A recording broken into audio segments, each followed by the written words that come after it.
I found them huddled under a highway bridge in the pouring rain. The man clutching a feverish baby to his chest, both soaked to the bone. This was not just any homeless man. This was my grandson. For 32 years, I had believed my son's betrayal was the worst pain I would ever feel. The emptied accounts, my husband's heart attack when he discovered the theft, the decades of isolation. I never imagined I would stand in the mud under that concrete overpass rain, soaking through my expensive coat, staring at my husband's eyes in a stranger's face. Daniel Whitaker. I asked, my voice barely audible over the storm. He looked up, suspicious, protective. "Who are you?" he demanded, shielding his baby daughter from this strange woman appearing out of nowhere. "My name is Evelyn Whitaker," I said, crouching down to his level. "I know your father told you I was dead, but I am your grandmother." The look on his face in that moment, I knew everything was about to change. I have kept the plastic folder on my desk for 3 days. Black, unremarkable, thin enough to slide between the pages of a book and disappear. My assistant had placed it there without comment, knowing better than to mention what it contained. 3 mornings, I have had my coffee at this desk, pushed papers around it, made calls all while pretending it was not there. Today, I am tired of pretending. The Atlantic stretches beyond my windows, a brilliant blue canvas beneath the Florida sun. I designed this penthouse myself after Robert died. All white marble glass and steel clean lines, nothing unnecessary. Nothing to catch dust or memories. I have lived here for 26 years now. Sometimes I still feel like a visitor. I lift the folder. It is lighter than it should be, considering what it contains. $35,000 for a 7-page report and 1 photograph. I suppose information does not weigh much these days. Inside is exactly what I expected. The final report from Mason Analytics. Mr. Mason himself is retired now. His son Ethan handled this one less thorough than his father, but discreet. The Whitaker name still opens doors even in my semi-retirement. The company runs itself now, more or less. I only intervene when the board gets sentimental about the old properties. Sentiment is the enemy of sound business. The first page is a summary. Named Daniel Robert Whitaker, age 29. Occupation factory worker terminated. Current residence unhoused. Location, Cleveland, Ohio. Below that, the line my eyes cannot seem to move past. Parents, Mark and Linda Whitaker, estranged. My coffee has gone cold. I push it aside. I knew he existed, of course. I had hired the first investigator when Mark disappeared with our money. By then, Linda was already pregnant. I wanted to know where they went, what they did with Robert's retirement fund, with the emergency accounts, with the bonds meant for our grandchildren's education. I found them living comfortably in Portland, Oregon. Mark, working at an investment firm using Robert's connections, using our name. I shut the investigation down after Robert's funeral. There seemed little point after that. But 3 weeks ago, something woke me at 2 a.m. The kind of waking where you are suddenly completely alert. Robert used to say it was someone walking over your grave. I got up, made tea, and sat in my kitchen, feeling like I was waiting for something. By morning, I had called Ethan at Mason Analytics and given him Mark's name. I did not know what I expected to find after all these years. I did not expect this. The report is methodical, a chronicle of systematic collapse. Daniel Robert Whitaker, born in Portland, moved to Ohio at age 6. Average student, no criminal record. Married at 22 to Hannah Porter. Daughter born 18 months ago. Emma Grace Whitaker, employed at Heartland Fabrication for 5 years. Recently laid off due to plant downsizing. And then the unraveling. Wife leaves with another man. Daniel loses apartment due to missed payments. Car repossessed. Applies for shelter space. Waitlisted due to overcrowding. Makes phone call to parents requesting temporary housing assistance. Request denied. I read this last line twice. Request denied. So cold, those two words. So familiar. Mark denying his own son shelter just as he denied us any explanation when he cleaned out our accounts and vanished. Some patterns never break. The final page of the report is the photograph. Grainy, taken from a distance. A man sits hunched under the concrete ceiling of a highway overpass. Dark hair, thin frame.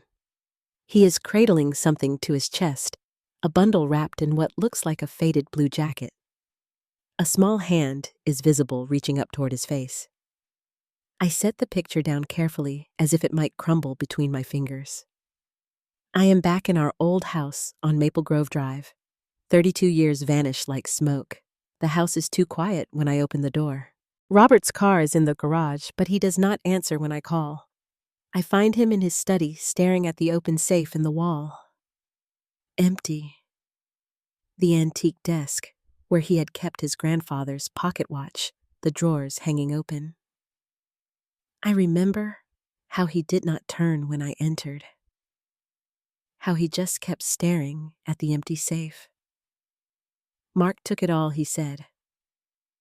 Not a question. His voice was flat, like he was commenting on the weather.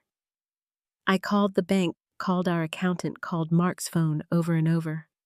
No answer. By the time I looked back at Robert, his color had changed. Gray like old paper, his left hand clutching his chest, his right hand reaching toward me. I could not reach the phone in time. The doctor called it a massive coronary. Natural causes. Nothing anyone could have done. I knew better. Robert Whitaker died of a broken heart, sitting in his favorite leather chair, betrayed by the son who had been the center of his world. The memory retreats, leaving me back in my silent penthouse. The folder is still open. The photograph still staring up at me. Daniel and Emma Whitaker Roberts, grandson Roberts, great-granddaughter. Living under a bridge because Mark denied them shelter. For 32 years, I have been a ghost in my own life. Running Maple Grove Properties was just something to fill the days after Robert was gone. I stopped caring about most things, stopped having people over, stopped celebrating holidays. The women in my charity committees called me an ice queen behind my back. I never corrected them, but ice can preserve things like rage, like purpose. I close the folder with a soft thud. The decision feels like waking up from a long sleep. I press the intercom button on my desk phone. Helen. I need the jet prepared and call Frank at the car service. I will need transportation in Cleveland, Ohio. Yes, Mrs. Whitaker. When will you be departing? I look at the black folder once more. Tomorrow morning. And Helen packed my suitcase for at least a week. Weather appropriate for Ohio this time of year. Of course. Will anyone be accompanying you? No, this is personal. I end the call and walk to the window. 60 floors below, people move like insects. So small from this height. So easy to forget they have lives as complicated as my own. For decades, I have kept myself above it all. Detached. That ends tomorrow.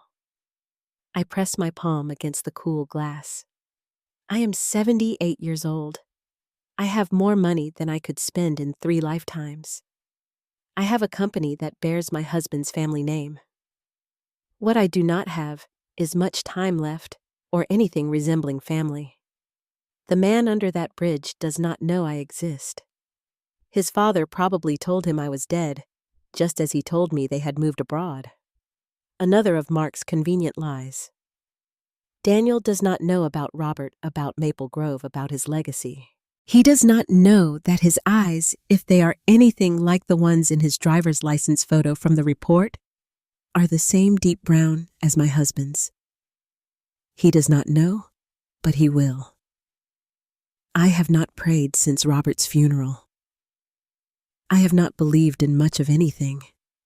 But standing here, looking out at the vastness of the ocean, I find myself hoping that some trace, of Robert lives in that young man, that Mark's poison has not reached all the way down to the next generation.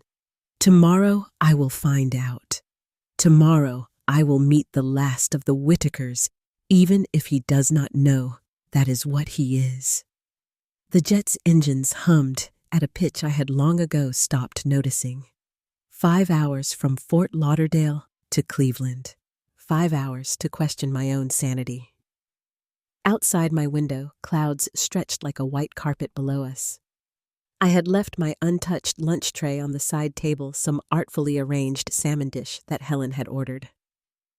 Food held no interest. I was running on black coffee and determination, both bitter and necessary. The cabin attendant appeared at my elbow. "Mrs. Whitaker will be landing in 15 minutes. Your car is confirmed and waiting." "Thank you, Natalie. The weather in Cleveland is not ideal. Heavy rain. Would you like me to arrange for anything additional?" "No." I packed appropriately. She nodded and retreated. I had employed her for nearly a decade, and she still treated me with the cautious deference of a new hire. I suppose I had cultivated that response. Easier that way, fewer questions. The jet began its descent, banking through thick cloud cover. When we broke through Ohio, spread beneath us, flat gray and unremarkable. Nothing like the vivid blues and greens of Florida. This landscape matched my mood perfectly. Calvin was waiting as promised, standing beside a black Lincoln with an umbrella at the ready. He had driven for me in 5 different cities over the years. Never asked questions, never offered unnecessary conversation. "The perfect employee, Mrs. Whitaker," he said with a small nod as he held the door. "Calvin, good to see you again." "Where to, ma'am?" I handed him a folded piece of paper with the coordinates marked. He glanced at it, his expression unchanging. "Of course, should be about 25 minutes. The car slid away from the private aviation terminal. Merging onto the highway, Cleveland looked like dozens of other mid-sized American cities I had visited on business. Same chain restaurants, same car dealerships, same billboards promising relief from debt disease and despair. The sameness was almost comforting in its predictability. Then we turned east, and the scenery began to change. The first signs were subtle. More potholes in the road. Fewer new buildings, then more obvious markers, payday loan centers, liquor stores with barred windows, empty lots where businesses had once stood. Rain began to fall light at first, then with increasing intensity. The windshield wipers created a hypnotic rhythm against the glass. Slap, slap, slap, slap. I had owned property in neighborhoods like this. Early in my career, I would walk the streets myself, identifying buildings to acquire. Robert always said I had an eye for potential beneath decay. But those were business trips' clinical assessments of value. This was different. Somewhere in this forgotten place was my grandson. My grandson. The words still felt foreign in my mind. The car slowed as we approached a massive concrete overpass. The highway above us roared with the constant flow of traffic amplified by the heavy rain drumming on our roof. Through the wet windows, I could make out a small encampment tucked against one of the support pillars, a blue tarp, some kind of tent piles of what might have been possessions or just debris. Calvin pulled onto the muddy shoulder, the tires squelching in the wet earth. The engine idled smoothly as he turned to face me. "Ma'am, this does not look—" He hesitated, choosing his words carefully safe. "If you will tell me what you need, I can go for you." "No, Calvin." My voice came out sharper than I had intended. Softer, I added, "This one is mine." His face betrayed nothing. "I will keep the car running." I withdrew my umbrella from its sleeve and opened the door. The sound of the rain was deafening, a roar punctuated by the thunder of trucks passing overhead. The smell hit me immediately. Wet earth exhaust, and something else. The particular staleness of poverty. My shoes. Italian leather, sensible but expensive, sank immediately into the mud. I did not allow myself to hesitate.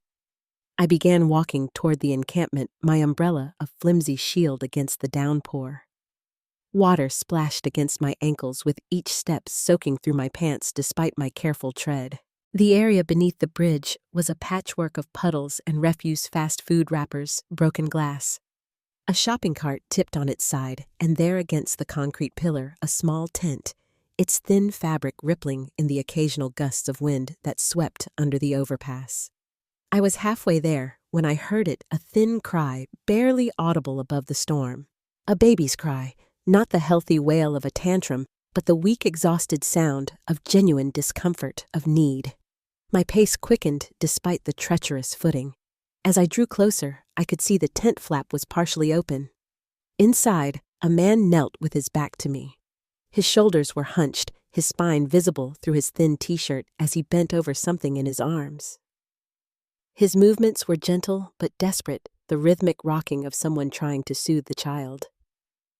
I stopped just outside the entrance. For a moment, I stood frozen, the full weight of what I was doing suddenly real. I was not looking at a report anymore.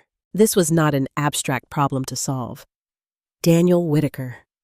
He whipped around the movement so sharp it seemed painful. One arm instinctively tightened around the bundle he held. The other braced against the ground as if ready to flee. His face, God. His face beneath the stubble and exhaustion. I could see Robert. The same strong jawline. The same deep-set eyes, now weary and defensive. "Who are you?" His voice was rough, either from disuse or illness. The baby in his arms squirmed, her cries growing more insistent. She was wrapped in what appeared to be a man's jacket, far too large for her tiny frame. Her face was red, her dark hair plastered to her forehead with sweat despite the chill in the air. Without thinking, I stepped forward and adjusted my umbrella, angling it to cover the tent opening completely. Rain immediately began pelting my shoulders and head, but I hardly noticed. "She is hot," I said, nodding toward the child. "Fever?"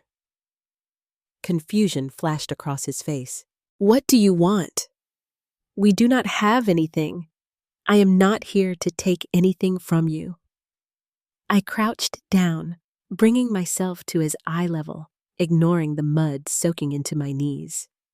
"My name is Evelyn Whitaker." Nothing. No recognition in his eyes. "I am your grandmother." He stared at me, confusion giving way to suspicion. "That is not possible," he said flatly. "My grandparents are dead.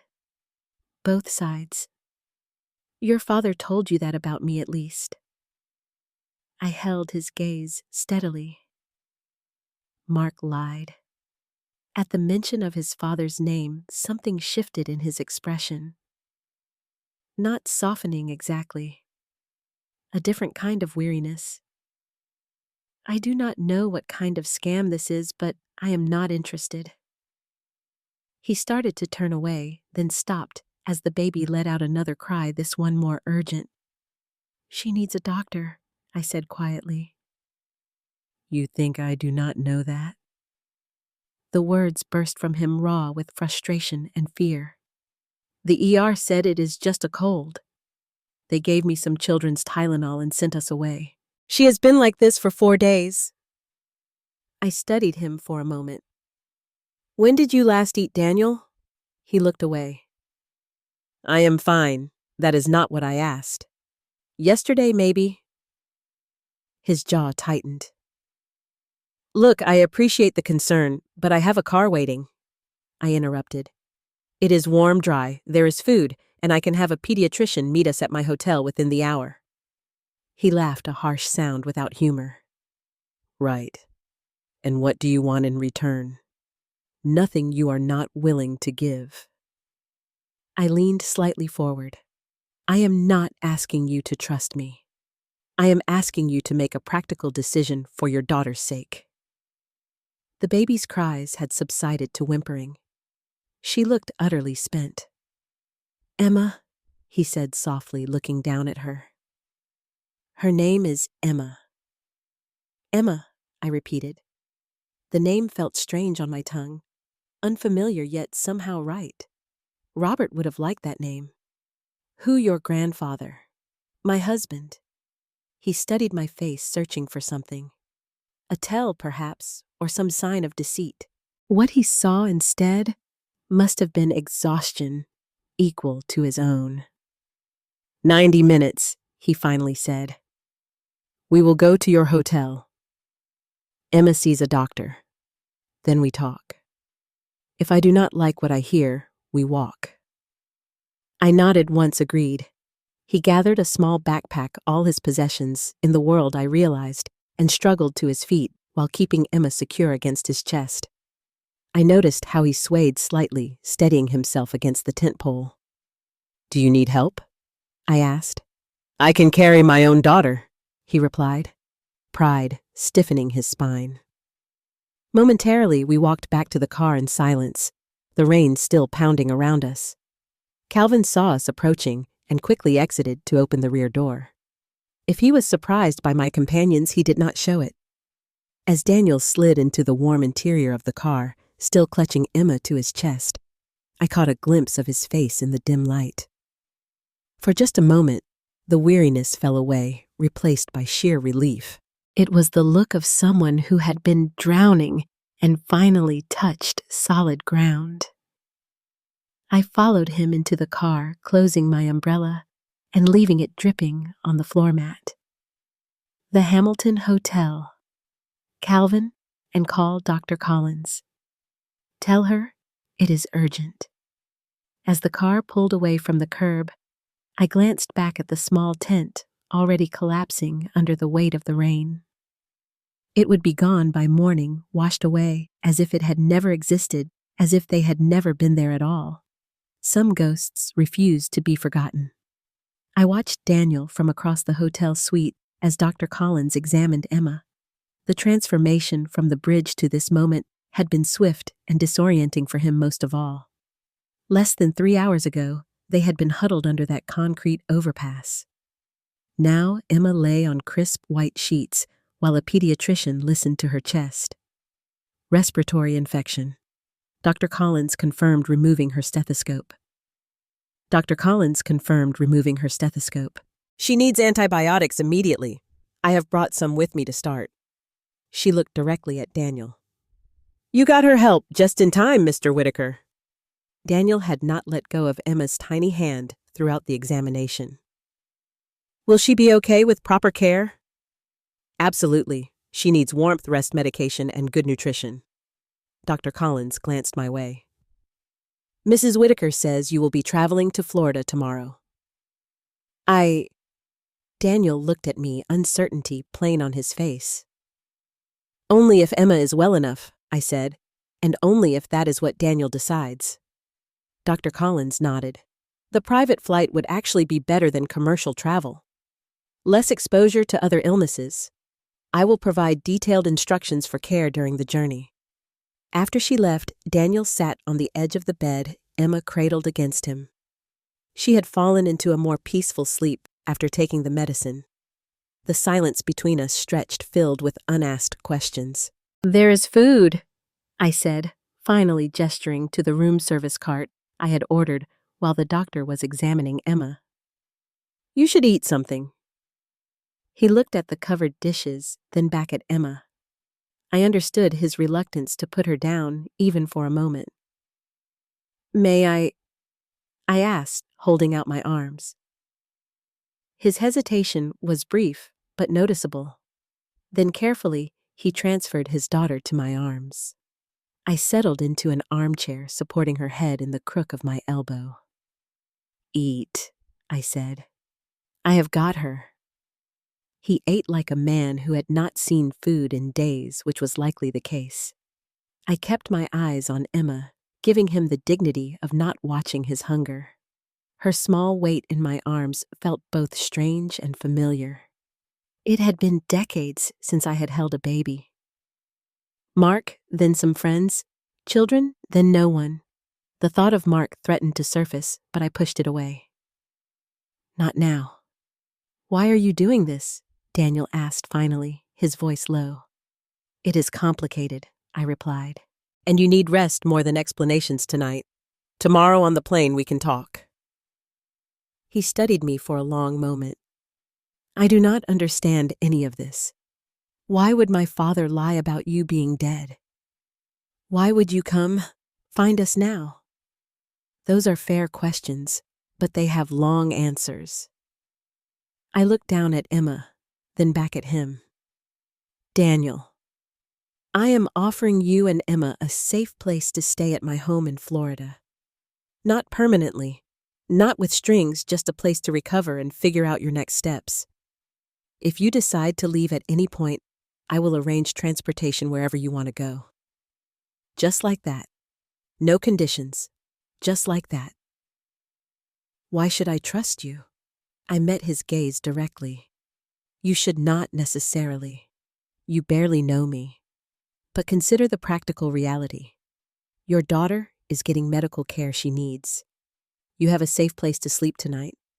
Tomorrow, you can make your next decision. He nodded slowly, the exhaustion finally overtaking his weariness. Within an hour, both he and Emma were asleep, and I made arrangements for our departure. Maple Grove Estate appeared through the car windows as we rounded the final curve of the drive. The main house stood as it had for 72 years. White columns, wide verandas, windows that caught the late afternoon sun. I watched Daniel's face as he took it in, his expression a mix of awe and apprehension. This is where you live? He asked Emma, secure in his arms. This is where Robert and I lived, I corrected gently. Your grandfather built this place the year before we married. The car stopped at the front entrance. Inside, everything was prepared. A nursery had been set up adjacent to the guest suite in the east wing. Rosa, the nanny I had arranged, would be arriving in an hour. Dr. Patel, the local pediatrician, would check on Emma that evening. Daniel stepped into the foyer, his movements cautious, as if he might break something simply by existing in the space. Emma, still recovering, but improving with the antibiotics, made a small sound against his shoulder. Let me show you where you will be staying, I said. I led him through the house to the east wing, deliberately avoiding the formal areas. The guest suite I had chosen was comfortable, but not overwhelming. A bedroom with an adjoining sitting area, neutral colors, windows overlooking the gardens. The connecting nursery was simple but complete. A crib-changing table, rocking chair. Rosa will be here soon, I explained. She is not here to take over. She is here so you can rest when you need to. Daniel stood in the center of the room, looking lost. There are clothes in the dresser, I continued. Basic things, t-shirts, jeans. The kitchen downstairs is always open. Your rooms have a lock. I produced a smartphone from my pocket. This has my number programmed in. Call or text anytime, day or night. He accepted the phone with his free hand. I do not know what to say. You do not need to say anything. Get settled. Rest. That is all that matters right now. For 3 days, Daniel kept mostly to his rooms. Rosa reported that Emma was improving rapidly with the medication and proper care. I gave them space, recognizing that Daniel needed time to decompress, to assure himself this was not some elaborate trap. On the 4th evening, I was sitting in the sunroom with tea and one of Robert's old photo albums when I sensed a presence. Daniel stood in the doorway, hesitant. May I join you? He asked. Please, I gestured to the chair opposite mine. Emma asleep. Finally, Rosa showed me how to use the baby monitor. He glanced at the device on the side table. It is taking some getting used to. Having help? I nodded, pouring him tea the way I had noticed he liked it. No sugar splash of milk. Did you get a chance to explore the grounds today? A little. I walked down to the pond. He accepted the cup with a nod of thanks. This place is incredible. It was not always like this, I said, seeing an opening. I slid the photo album toward him. Did you know your grandfather built houses with his own hands before he ever managed a company? Daniel looked surprised.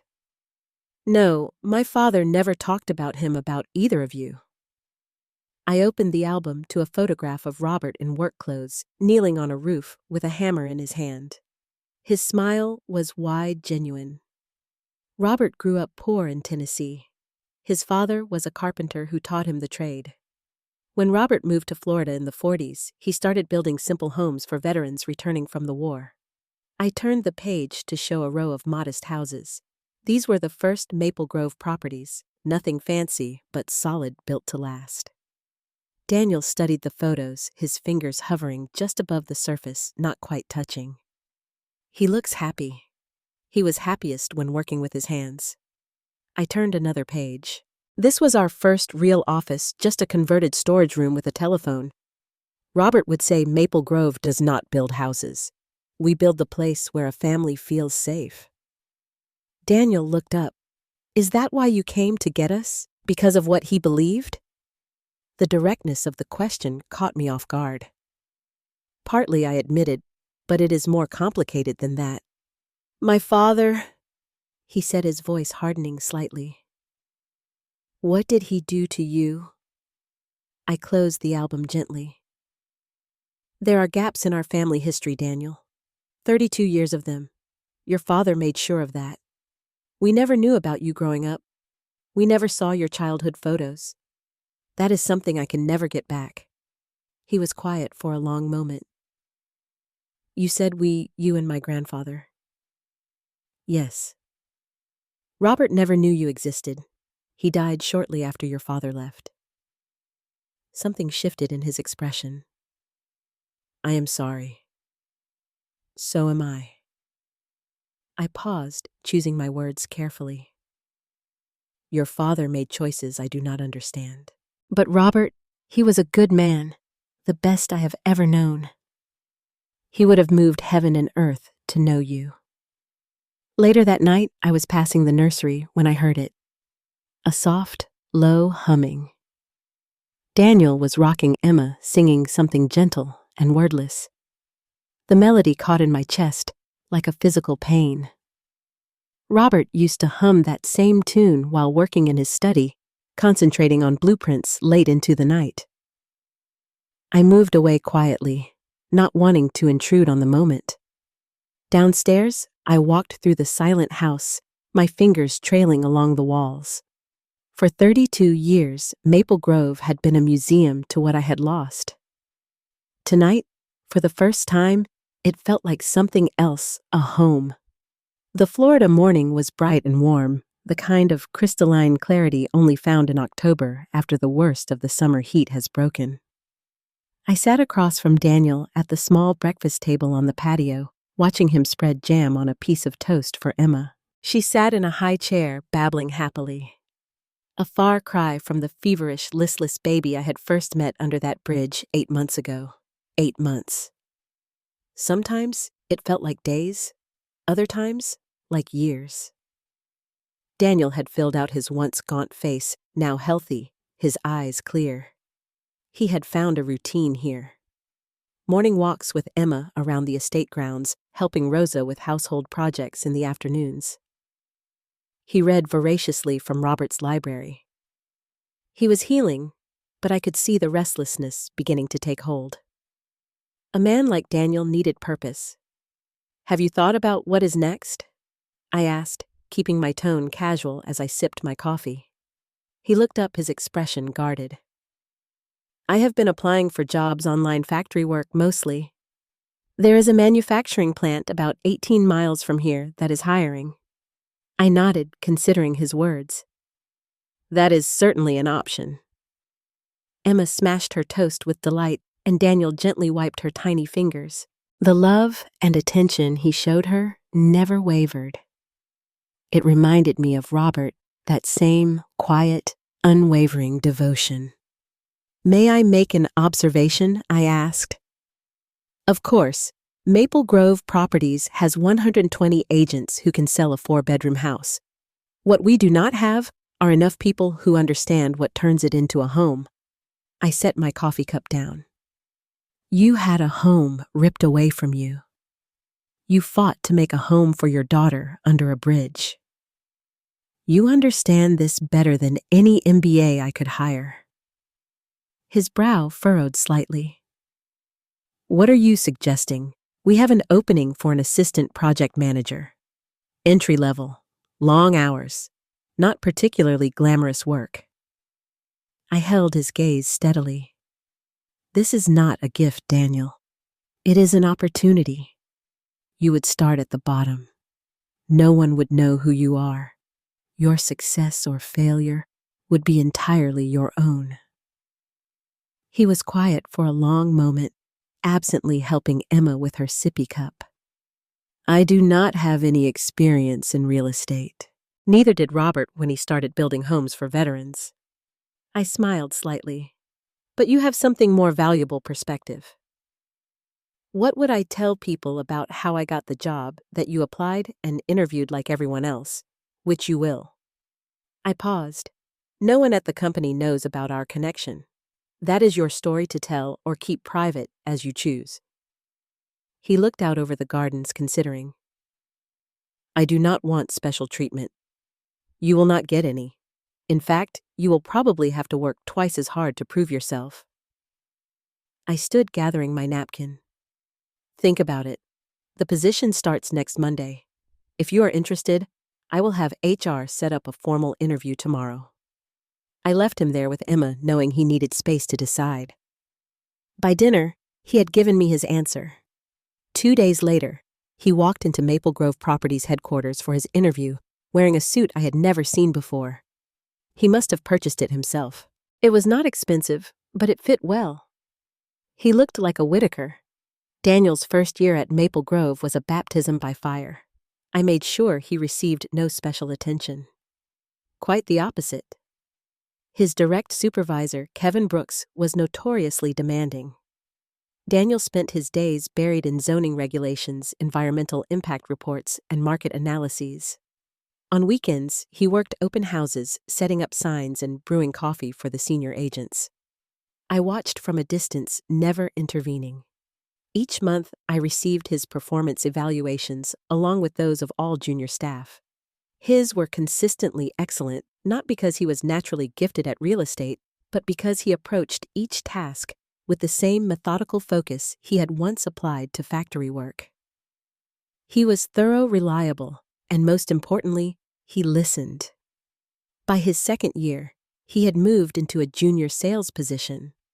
I happened to be at the main office one afternoon when he was working with a young couple, teachers with a new baby looking for their first home. I observed unobtrusively from the conference room next door. How is your morning routine? Daniel was asking them, ignoring the listing sheets spread across the table. Who gets up with the baby? How long is your commute to school? The couple exchanged surprised glances. Well, Laura usually gets up first with Mia, the husband said. I handle the evening shift since Laura needs to grade papers. Daniel nodded, making notes. And what is the most important room in your current apartment? Where do you spend most of your time? The kitchen table. Laura answered immediately. It is where I grade, where we eat, where we play with Mia. Tell me about your ideal Sunday, Daniel continued. I watched him build a picture of their life, not their wish list.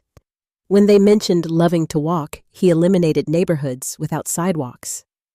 When they talked about Laura's mother visiting, often he focused on homes with guest rooms. By the end of the session, he had narrowed their options to 3 houses all under their budget, none with the granite countertops they thought they wanted, but each perfect for their actual lives. 2 weeks later, they closed on a modest 3-bedroom in a quiet neighborhood with excellent schools. Their commission was smaller than if Daniel had pushed them toward a more expensive property, but they sent a holiday card that December with a photo of their family on their new front porch. Daniel pinned it to his cubicle wall. Word spread. More clients requested the young guy who actually listens. His colleagues, initially dismissive of the quiet newcomer, began to take notice. By the third year, Daniel had been promoted to senior project manager overseeing the development of a new community in Sarasota. The Maple Grove Shores project was ambitious. 60 homes designed to attract young families priced out of the luxury market, but unwilling to sacrifice quality of life. I attended the planning meetings watching as Daniel transformed from the hesitant man I had found under that bridge. He commanded respect not through force of personality, but through competence and empathy. He insisted on green spaces between houses, sidewalks wide enough for strollers, and a community center with childcare facilities. People are not just buying houses, he explained to the development team. They are buying the space between their front door and their neighbors. They are buying the walk to school. They are buying the view from their kitchen window while they wash dishes. His team listened because he had earned their respect. They knew nothing of his connection to me, nothing of his past. They only knew him as the project manager whose developments consistently sold out because he built communities people wanted to live in. Emma was 4 now, a bright, curious child who spent her days at Maple Grove's corporate daycare center. Daniel had moved them into a modest house about 15 minutes from my estate, close enough for regular visits but clearly establishing their independence. I respected his need for separation for building his own life. Our relationship had settled into a comfortable rhythm of Sunday dinners and occasional weeknight visits. I never spoke of Mark. Daniel never asked. The annual executive meeting was scheduled for the second Monday in October. The company had grown significantly under my leadership, from Robert's modest home building business to one of Florida's premier real estate development firms. I had run it alone for 32 years, longer than Robert and I had run it together. I was tired. The boardroom was packed that morning. Every vice president, division head, and senior manager in attendance, all expecting the standard annual review. Daniel sat midway down the long table, his portfolio open pen ready. At 31, he was one of the youngest senior managers in the company's history, but he had earned his seat at this table. The room quieted as I took my place at the head of the table. I remained standing, surveying the faces turned expectantly toward me. These were good people, competent professionals, but only one of them understood what Robert had built. 32 years ago, I began. My husband Robert stood in this room and told our then small team that Maple Grove was not in the business of building houses. We were in the business of building futures. I paused, letting the words settle. Robert did not believe in just constructing buildings. He believed in building things that last, foundations for families, legacies of integrity. I moved slowly around the table, making eye contact with each person. For 32 years, I have searched for a successor who shares that vision. Not someone who can read a balance sheet, but someone who understands the value of a front door key in a family's hand. A hushed anticipation fell over the room. Several of the vice presidents straightened in their chairs, expectant looks on their faces. My gaze continued its circuit until it reached Daniel. He was watching me carefully, his expression curious but unassuming. I have found that person, I continued. Someone who started at the bottom and proved their worth through integrity and an empathy that cannot be taught. The room followed my gaze to Daniel, whose eyes widened slightly in realization. Effective today, the new CEO of Maple Grove Properties is Daniel Whitaker. The silence was absolute. Daniel stared at me, shock evident in every line of his face. Then around the table, expressions shifted from surprise to calculation to acceptance. A few of the vice presidents nodded slowly. They had worked closely with Daniel, seen his results, his leadership style. The appointment was unexpected but not inexplicable. Daniel, I said, gesturing to the head of the table. Would you care to say a few words? He stood slowly, collecting himself with a visible effort. As he moved to take my place, he paused beside me. Why, he whispered, just for me to hear. I met his gaze steadily.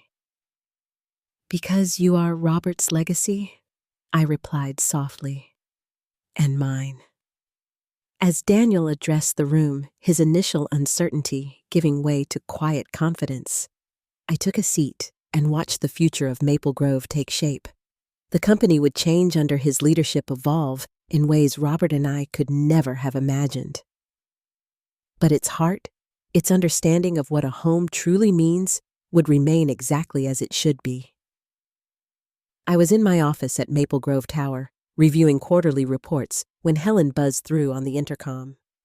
"Mrs. Whitaker, there are 2 people in the lobby insisting on seeing Mr. Whitaker. They do not have an appointment, but they are quite persistent." Something in her tone caught my attention. "Did they give their names?" A brief hesitation. "A Mr. and Mrs. Mark Whitaker." The name hit me like a physical blow. For a moment, I could not breathe properly. Mrs. Whitaker. Should I have security escort them out? I gathered myself. "No. Tell them Mr. Whitaker is unavailable. I will come down." "Are you sure that is—" "I am sure, Helen." I stood smoothing my skirt with hands that were suddenly unsteady. 32 years. 32 years since I had seen my son. I had imagined this moment countless times. What I would say, what I would do. Now that it was here, I felt strangely calm. The elevator ride to the lobby was 15 floors of memories. Mark as a toddler running to Robert with arms outstretched. Mark at 12, proudly showing his father a model house he had built for a school project. Mark at 20, his eyes cold as he explained why he deserved early access to his trust fund. I had seen the change in him, the growing entitlement, the hollow charm. But Robert had been blind to it. Robert had loved without reservation, without protection. The doors opened onto the gleaming marble lobby of Maple Grove Tower. And there they were. I recognized Mark immediately despite the years. Thinner gray at the temples, lines etched deeply around his mouth, but unmistakably my son. The woman beside him must be Linda. Both were dressed in clothes that had once been expensive, but now showed signs of wear. They stood near the reception desk, Mark gesturing emphatically to the security guard. "Do not think you understand who I am. I am his father. I demand to see him immediately." As I explained, "Sir Mr. Whitaker is not available without an appointment," the guard replied calmly. "Then make an appointment. Tell him his parents are here." I crossed the lobby, my heels clicking against the marble. The sound caught their attention. Mark turned, irritation clear on his face until he saw me. His expression froze. "Hello, Mark," I said, my voice remarkably steady. He paled. "Mother." Linda's eyes widened in recognition. "Evelyn?" She said, her voice tense, then composing herself with visible effort. "It has been a long time. We have been trying to reach Daniel." "I know why you are here," I interrupted. I looked directly at Mark. The news about Daniel's appointment made the business section of several papers. "You think there is money to be had?" "That is not fair," Mark protested, but weakly. "We are his parents. We have a right." "A right," I repeated the word like glass in my mouth. "Let us discuss rights, shall we? Not here." I turned to the security guard. "Please escort these visitors to conference room B and notify Mr. Whitaker's assistant that he is not to be disturbed for any reason." "Yes, Mrs. Whitaker." "Whitaker." Mark and Linda exchanged glances, but followed the guard to the elevators. I took a separate one, needing those few moments alone to compose myself. The conference room was small, with a glass table and 6 chairs. I entered last, closing the door behind me. Mark and Linda had seated themselves on one side of the table. I remained standing. "You look well, Mother." Mark began, his voice taking on that smooth quality I remembered too well. "It has been too long. 32 years, 5 months, and 10 days, I replied. "Since the day you emptied our accounts and disappeared." He had the grace to look uncomfortable. "I know you must be angry." Angry, I cut him off. Anger is a luxury for the living. I was not living, Mark. We made mistakes, Linda interjected. We were young, but we are Daniel's parents. We have a relationship to rebuild. I turned my gaze to her. A relationship? My voice was dangerously soft. Tell me about this relationship. Was it the one where you refused to let your son and granddaughter stay with you when they had nowhere else to go? Or perhaps the relationship where you told Daniel I was dead? Mark shifted in his seat. We had our reasons. Do you know where I found your son? I asked, leaning forward with both hands on the table. Under a highway bridge in the rain, his child sick with fever. That is where your relationship left him. Linda's face flushed. We were having financial difficulties. You were having financial difficulties? I repeated each word, precise and sharp. And your solution was to let your son and his baby live under a bridge. I straightened, looking directly at Mark. Your father died because of what you did to us. Did you know that the doctor called it a heart attack, but it was a broken heart? Robert died sitting in his study, staring at the empty safe where our life savings had been. Mark paled further. I never meant. You did not mean for him to die. Perhaps not, but you meant to steal from us. You meant to lie. You meant to use his name to get yourself a position in Portland. I paused. Just as you mean to use Daniel now. That is not fair, Linda protested. We have had hardships too. We lost everything in bad investments. We are just trying to reconnect with our son, our family. Family? I asked, my voice barely above a whisper. You speak of family. Family does not abandon a child under a bridge. Family does not build a life on lies that killed their own father. I reached into my pocket and withdrew a folded document, placing it on the table between us. This is a restraining order. It prohibits both of you from contacting Daniel or Emma in any way. It also bars you from entering any Maple Grove property. I slid another document forward. This is evidence of the theft from our accounts. The statute of limitations has expired, but should you contest the restraining order, I will ensure this becomes very public. Mark stared at the papers, then at me. You cannot do this. He is our son. No, I said simply. He was your son. You gave up that right when you left him under that bridge. I moved to the door and opened it. 2 security guards waited outside. These gentlemen will escort you out. If you return, you will be arrested for trespassing. Linda stood abruptly. You self-righteous woman. You think you can just steal our son? Buy his loyalty with your money? I regarded her calmly. I did not need to buy anything, Linda. I simply offered him what you never did, the truth and a choice. Mark remained seated, looking suddenly old and defeated. Does he know about what I did to you and Dad? Yes, I answered. I told him everything, and he made his peace with it. And he still took the CEO position, knowing it was my father's company. He took it because it was his grandfather's company, I corrected. Robert would have been proud of him. Mark finally stood.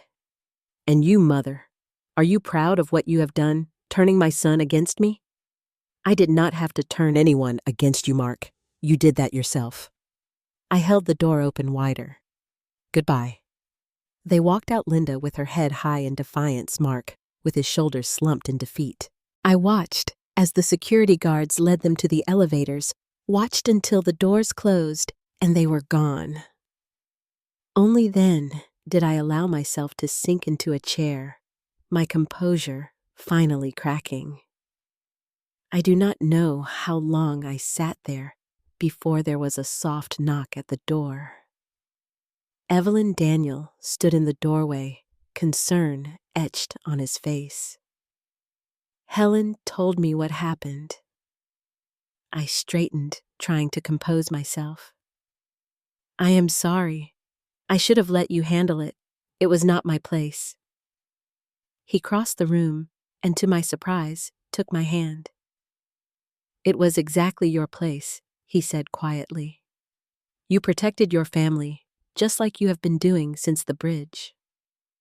I looked up at him, this man who had somehow become the center of my world. They will try again, he said softly. People like that always do, and we will handle it together. He smiled slightly. Emma is downstairs in the daycare. She made something for you in art class. Do you want to see it? I nodded, suddenly unable to speak past the tightness in my throat. The view from the CEO's office was spectacular. The city spread out on one side, the ocean stretching to the horizon on the other. The three of us stood on the private balcony, Emma between us, holding both our hands. Higher, she demanded, and on the count of 3, Daniel and I lifted her up, swinging her between us. Her laughter bright and fearless carried on the sea breeze. At 5, Emma was all curiosity and energy, her dark curls bouncing as she ran back inside to examine the model of the new Maple Grove Village community being built in Tampa. Daniel watched her with a smile before turning to me. The board approved the affordable housing initiative this morning, he said. Construction starts next month. I nodded, pride warming my chest. Robert would have loved that project. I wish I could have known him, Daniel said quietly. You do know him, I replied. Every time you put a family in a home, they can afford every time you choose integrity over profit. I paused. He lives in you, Daniel, and in her. We both looked at Emma, who was carefully rearranging the tiny trees around the model houses. Robert's eyes, Robert's gentle determination. I have been thinking, Daniel said after a moment.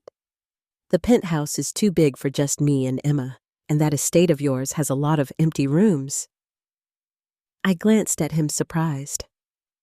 Are you suggesting what I think you are suggesting? He shrugged, a hint of a smile playing at his lips.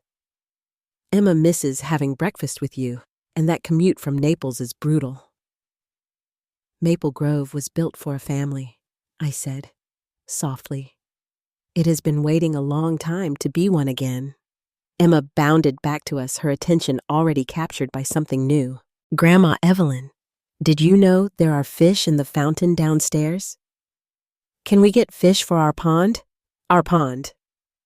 I caught Daniel's eye over her head, seeing my own emotion reflected there. I think that could be arranged, I told her, smoothing her wild curls. In fact, I think your grandfather would insist on it.